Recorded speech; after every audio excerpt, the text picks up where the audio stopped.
Welcome back to Advocacy in Motion. I'm Tommy Finn, your host, and you may know that every week we give a vision and a voice to nonprofit organizations and individuals making a contribution to our society. And I want to start off by thanking our presenting sponsor, Niagara Conservation. You may know that Niagara has been working with affordable housing units to provide cost-saving and money-saving plumbing products. But now the good news is those products are now available to homeowners. Everyone can enjoy these savings. And I want to introduce my partner, Tricia Glowacki, and she is the publisher of Youth Sports Today, to tell you about all the good news now at Niagara. Thanks, Tommy, and thanks, Niagara, for your continuing support of nonprofit organizations. If you want to get the ultimate experience in cleanliness and comfort without breaking the bank and transform your bathrooms, Niagara. From toilets to bidets, Niagara has the perfect solution for any bathroom project. Niagara's award-winning products not only outperform competitors, but they also outdesign them.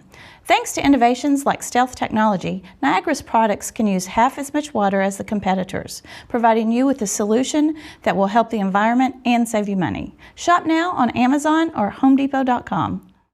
My guest today is Mike McCoy. He is the founder of Chef for the Shelters. Chef to the Shelters. Chef to the Shelters. I get that right. All right. Welcome, Mike. I'm glad you could join us. Thank you, Tommy. First of all, tell us a little bit about Chef to the Shelters. What is that about?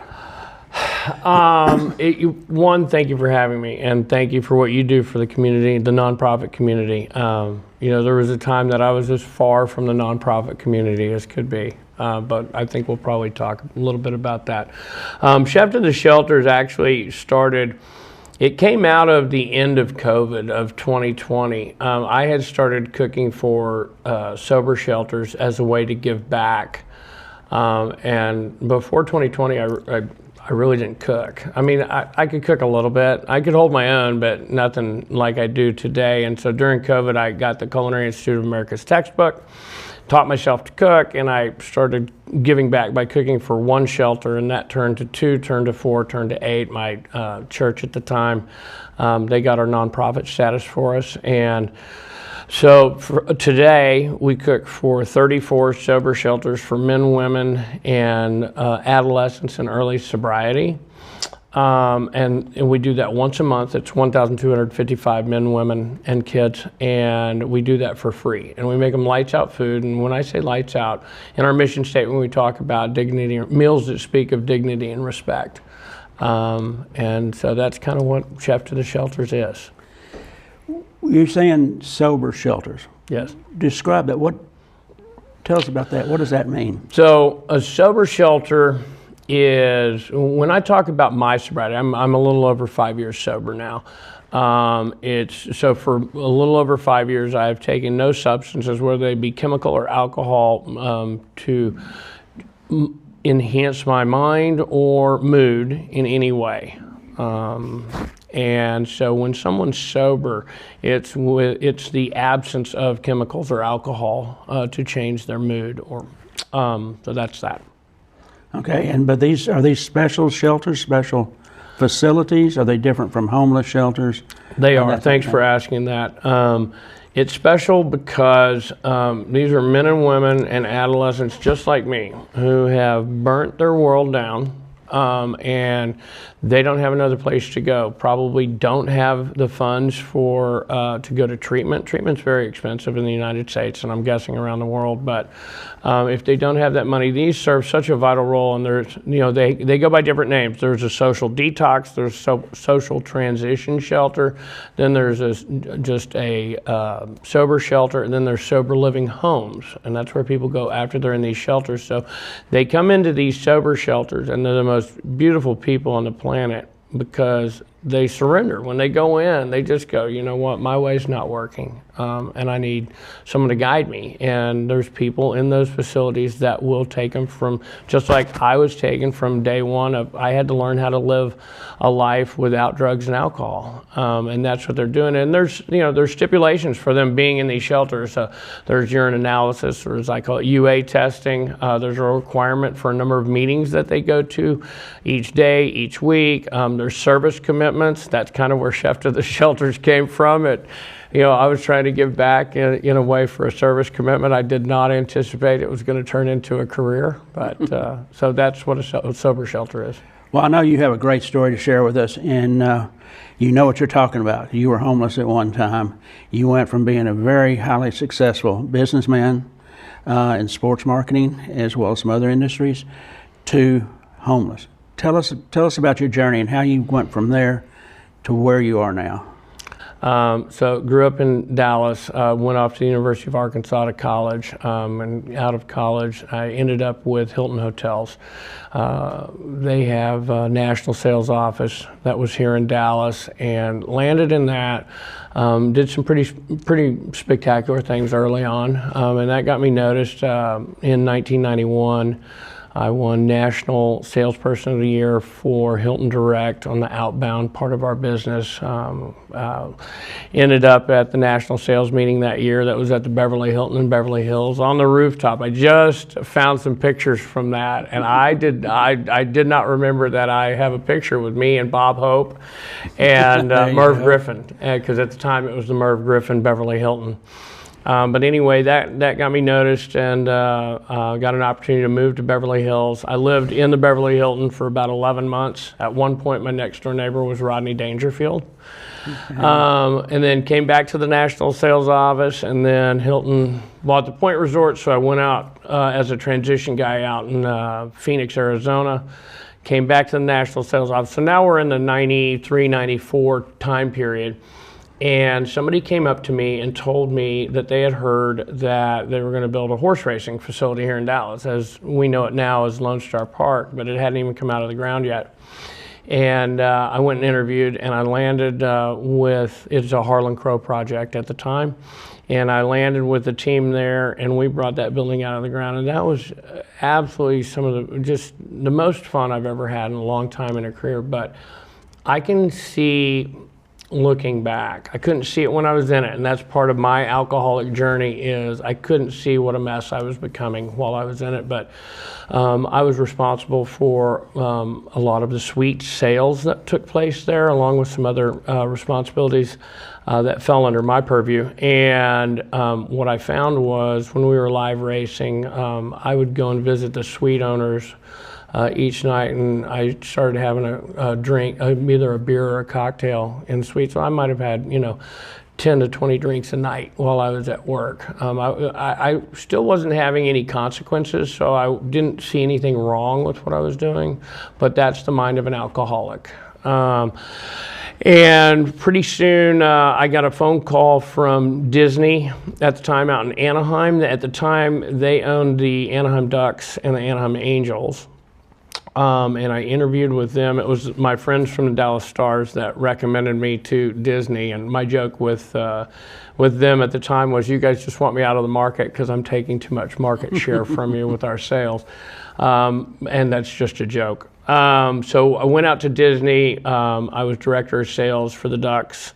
I had a little bit of responsibility with the Angels, not a lot, but out there, my drinking was increasing, but again, I saw nothing wrong with it. And pretty soon I got a phone call from my friend with the Dallas Stars, who was a really, really good friend, and he said, Mr. Hicks, Tom Hicks was the owner of the Stars at the time, he said, Mr. Hicks bought the Rangers. And I said, it's tough. It's tough when you have both, because if you think of a Major League Baseball schedule and a National Hockey League schedule, you've got 41 hockey games, you've got 81 baseball games, you've got spring training, preseason, you've got postseason, hopefully, and Stanley Cup, hopefully. It's a tremendous amount of work, and you're in a budget cycle for 2 to 3 months for each entity out of the year. Plus, we had responsibilities in the nonprofit world. Almost all of the vice presidents were involved with a charity somehow, some way. You want me to keep going? Yeah, tell us. You crashed. Yes. Let me get you to the crash. You crashed. After we but you're back. That is a fact. I talk about having 2 tanks and 2 napalm guns. That's about how I went out. We went from the Stars Rangers Rodeo and American Airlines Center. Our CEO, Jimmy Lights, went to Arizona, took 4 of us with him.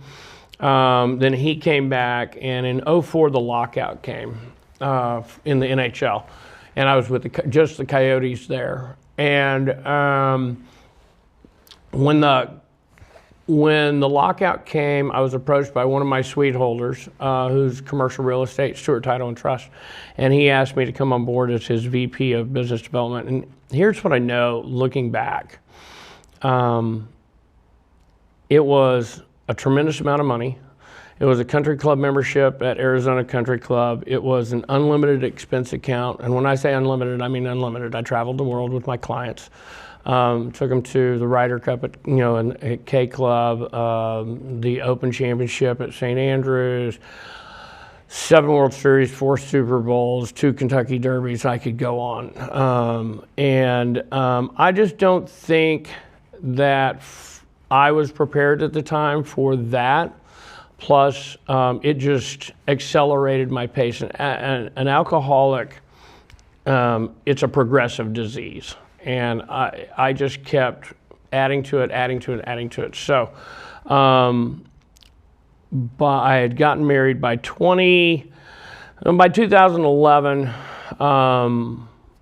my drinking had gotten to a point, and I had had back surgery.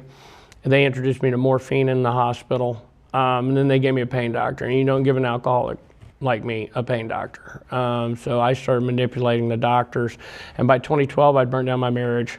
So I got a divorce in October of 2012. 2013, 14, and 15, I wrote on my residuals from the commercial real estate part of my life.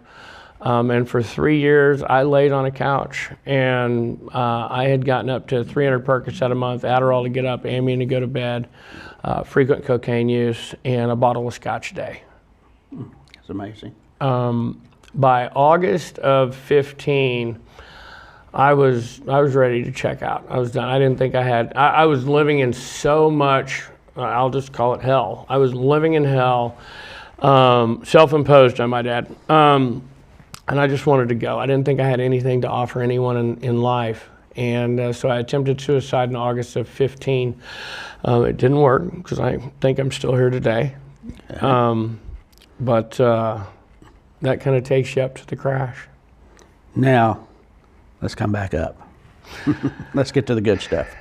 Man, it is good. And I'm certain I'll cry. I always do. 2016, I happened to watch church on TV for the first time. I hadn't had any spirituality or contact with a church in 30 plus years. When I got out of high school, that was the end of that. Well, I started watching church on TV in 2016. In 2017, I got invited by just a wonderful, wonderful man and his wife to attend church in person. And that was Highlands in North Scottsdale. And the thing that really resonates with me, Tommy, that first service, I had not gone into a church in 30 plus years. And of course, I didn't know that Paul was an elder in the church. And so they sit on the 8th row. Let me assure you, my people, we sit on the back row or close to the back. And I don't remember what the sermon was that day, but when the worship band came back up on stage, they played Amazing Grace. And I had 30 years of tears coming down my face. And I looked at Paul and I asked him, do they play this every week? And he has a patented Paul smile, PK smile, and he just shook his head no. And I think somewhere inside that day I knew I was home, but I wasn't done yet. For the rest of 17, I was attending church in person, and I was drawing closer to God. And in 2018, I decided to get baptized. And on Easter Sunday, which was April 1st that year, and nothing out of the ordinary happened that day. I got baptized. But 7 days later, on April 8th, when I opened my eyes, just as much as I know I'm sitting here looking at you, I knew in my head that it was over, it was done. The craving and obsession had been removed. And there's only one answer for that, and that's God. All right, very good. We've got a lot more to talk about. I want to find out ways people can help get involved with you and what you're doing. But I want to take a minute to mention one of our other sponsors, Piranha Haven. Piranha Haven is that great little gift shop in downtown Richardson, and we want to thank them for their support of all the nonprofits that you see on our show and what they do in the community. And when you walk in, you'll find energy, wellness, and gifts for the soul. Now, we've talked many times on the show about the many gifts you can find there, but wellness today is so important to everyone. And you can take charge of your health by committing to the practice of relaxation and rejuvenation that the Piranha Haven healing sessions provide. Healing energy can improve stress and anxiety levels, reduce physical and emotional pain, and improve the quality of sleep. So contact Terry at piranhahaven.com to book your healing session. That's Terry, T-E-R-I, at piranhahaven.com. All right, we've got a little bit of spiritual healing there and here as well. Tell us a little bit more where you are now and what you're doing and how people can get involved. That's great. Chef to the Shelters, again, it came out of a service opportunity for me. I just wanted to give back. I'd gotten back into the commercial real estate business here and was back making money, and a couple other opportunities came. So I started cooking for the Dallas 24-Hour Club. That was the first time I'd ever cooked for, I don't know, more than 10 people or whatever that might be. I've always been a barbecue guy. Like, I can cook brisket and I can cook pork butts, but I'd never done plated dinners at all. And they gave me an opportunity the day before Thanksgiving of 2019 to cook for 200 of their residents that were there, 200 residents and neighborhood people. And somehow I pulled it off, because I promise you I'm not that talented. And that's where the journey really started. I found, I really, inside me, I loved cooking. And then we got into COVID. I got the Culinary Institute of America's textbook. I taught myself how to cook while I was still working with Capital Title. And one shelter turned into 2, turned into 4, turned into 8. And today, to get to your question, today we are up to 34 sober shelters. That's 1,255 men, women, and adolescents in early sobriety that we get to serve once a month. We serve them meals that speak of dignity and respect. Part of my story was after I got sober, I was homeless for 10 months, and God did a hard reset on me. This guy that had a lot of arrogance in his life needed to understand how to give back, and that's what he taught me in that 10 months. So when I taught myself to cook, I said, why don't I start cooking for these shelters? But I don't want to just do, ham sandwiches and peanut butter sandwiches. I want to do meals that speak of dignity and respect. So how people can help, we love volunteers. I had a group of teenagers in our commercial kitchen last week, and they created 1,200 of one item. I taught them the recipe beginning to end, and then I said the catch is you have to make it for 1,200, and then we got to deliver them to 3 of our 34 sober shelters. They can help through volunteering. Definitely they can help through donations. You can go to our website, cheftotheshelters.org, or you can find that on Venmo as well. You said you're self-taught, but yet you've won numerous culinary awards. And people have seen our show before, know how big golf fans we are. And I saw on your resume that you have won the white jacket from the Augusta National Golf Club. Tell us about that, about your experience at Augusta. That's a pretty high level, Chef. It's still very surreal that I even get to go there. And towards the end of 2020, I was contacted by somebody from my sports career that asked me if I would consider cooking at Augusta. She had been kind of following my story on my Facebook, and I told her that I would consider taking the garbage out at Augusta, because I'm a big golf fan. I agree with you. We were talking about that. I'm a big golf fan, just to be too. On the site. And she set me up with an interview with Chef Roberto, and he's the executive chef there. And I explained to him on the phone when he said, once we got through the interview, I explained to him, I said, you do realize I've never been in a commercial kitchen? And just assured me it'd be okay. And I got in and I cut my teeth. The first 2 years I get to learn so much from the true professional chefs, and they bring them in from all across the country. It is such an unbelievable experience. And this year when I arrived, my head chef on my floor, Chef Jesse, on the first day, he pointed to the prep kitchen and he said, "This is your kitchen this year." And then, of course, in my head, I'm like, "Oh, y'all want me to burn this thing down?" I do not feel that, I'm qualified or was qualified for something like that. And then he said, these are going to be, there's 8 people that were going to be in that kitchen like on a regular basis, because people float in and out from the lines, prep kitchen, other responsibilities. But I had 8 people that first timers at Augusta, and we're in Berkman's Place. We only cook for the members of Augusta and their guests. It's not the pimento cheese, although those pimento cheeses are very good, Tommy, I will tell you that. It's just a different level, and for me to be there, again, was surreal to begin with. But I looked at the eight other chefs or culinary students that were in that prep kitchen with me. I looked at that as an advantage. It's kind of like when Lone Star Park hired me, I asked, "Why didn't you hire someone else that has experience in horse racing?" And Steve Sexton, best mentor in business I've ever had. Steve said, "Because you don't have any bad ideas." Like and anyway, so we're going through the week. I'm a charts and graphs guy. If you look in my house, and my friends laugh because I have them all up on my wall, probably why I won't ever attract a woman to get married again. But charts and graphs work in my head. Like if I can see the numbers, I can figure out any kind of system and scale it. Maybe that comes from opening, 4 arenas or stadiums in the country. But so I had those running, and we got to Saturday, which was 3rd round at Augusta, and that was a very important day for me. I'm very fortunate that that date, April 8th, comes each year while I'm at Augusta. And it was 3rd round Saturday. It was my 5th year sobriety birthday, so a lot of emotion inside. And it really didn't come out until I got back to the hotel that night. We go in at about 4:30 in the morning, and we don't leave until 7 at night.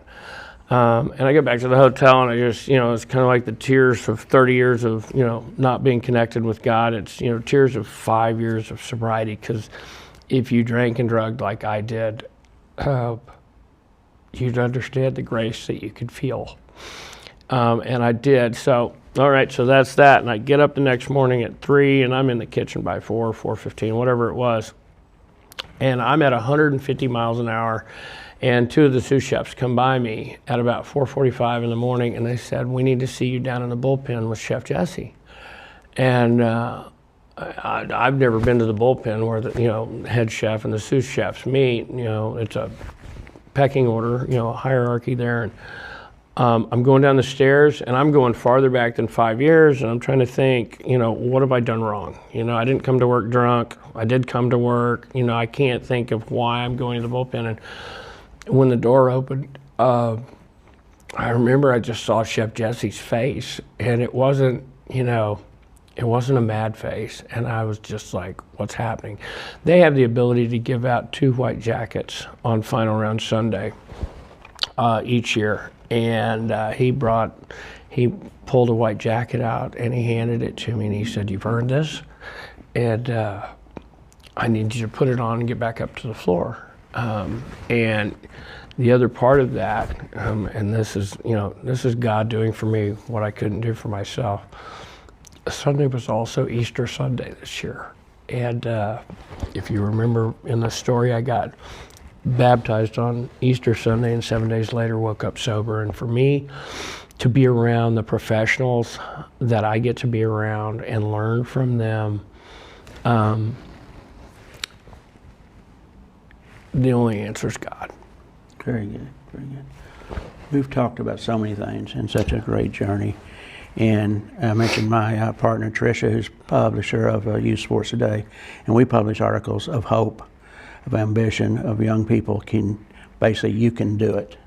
And when you and I first talked on the phone, I saw that in you, And one of the reasons I want you to join us here is because that's the message we want to put out.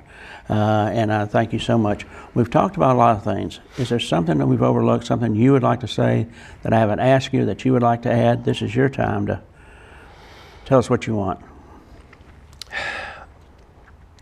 I have friends here in Dallas because I grew up here, but I burnt my world down in Arizona. And I came back, and it may sound harsh to some of your viewers, but when a friend says about me, whether it's in front of me or, you know, not with me, not there, when they say, if McCoy can get sober, anybody can, I think that is probably one of the best compliments anybody can give God and give me.